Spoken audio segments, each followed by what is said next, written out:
Tiga. Hello guys, today we will explain the result of a case study at PT Global Mandiri for the forensic accounting.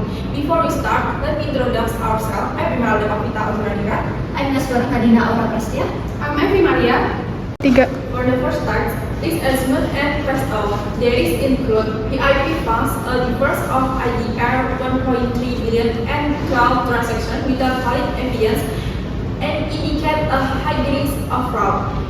Affiliate book procurement purchase from a company owned by the director at 20%.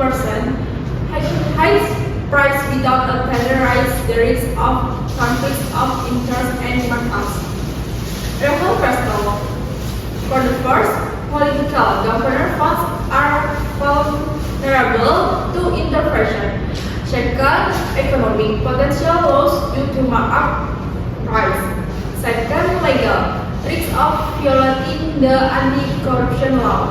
And the last, technological no audit trail, making it easy to manipulate. Next question about arbitrage test design. The IP funds. The option check authorization, bank statement reconciliation, and the validity of evidence. Substantive, bank confirmation, copy of original documents, tracing the difference of IDR 1.3 billion and using MUS for large transaction. Affiliate book procurement, TOC, and store tender and contract authorization are available.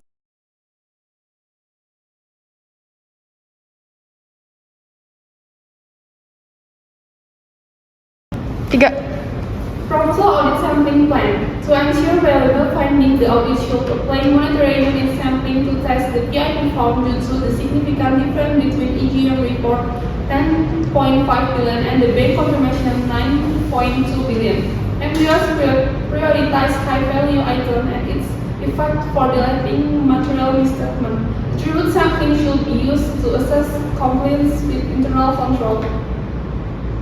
Substantive sampling is recommended for the procurement of digital textbooks by separating related party transactions from non-related party transactions and selecting proportional samples from both startup to test receipt, contract and payment. Legal and government implication of related party transaction. The dual role on EGM director as owner of PT dealer create a conflict of interest and violates GCG principle and ethical of the company law.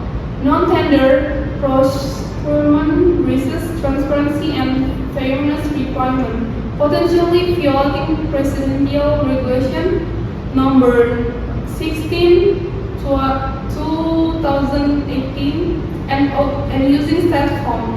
The 20% price markup suggests possible corruption under law number 31 1999 with Excel only audit file filled ASA 230 which require complete and traceable audit documentation.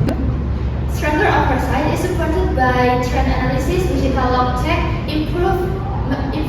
improve human resource competencies, and transparent procurement policies.